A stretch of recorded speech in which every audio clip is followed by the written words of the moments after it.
Brotato is a game that recently came to Game Pass, and I have been playing it nonstop. After putting many hours into the game, it's essentially time to review it. If you don't know what the game is, it's essentially a bullet hell game where you run around and try to survive 20 rounds while trying to level up your stats and gain new weapons. Talking about the positives first, the game has various characters whose gimmicks are all very interesting and keep the game fresh.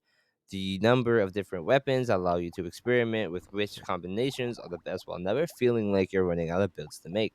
There are many different enemies and mini bosses while running around that always keeps you on your toes. Now, I have a few negatives about the game, with one being the RNG aspects of it. While every game like Potato has RNG aspects with it, a lot of times your runs on harder difficulties are challenging due to the RNG not giving you the upgrades you need. And while you do have a stat that increases luck, a lot of times you're sacrificing other important stats to try to build it, which hurts you in the long run because considering the fact that you need that stat, you'd already be at a point where that stat is heavily needed, and you might just lose the run while not getting the chance to get your build online.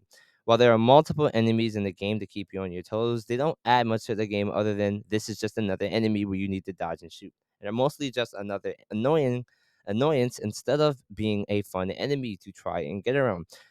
Every map is bland and basic, lacking any appeal at all. It's the same map but in a different color, which makes the game like aesthetic. And the worst thing about the game is that there's no co-op options. The game would be so much better if you could play it with another person. So, how would I rate the game? The game is a 7.5 out of 10. It's good enough to play it for a few hours and not get bored. That's all. Peace.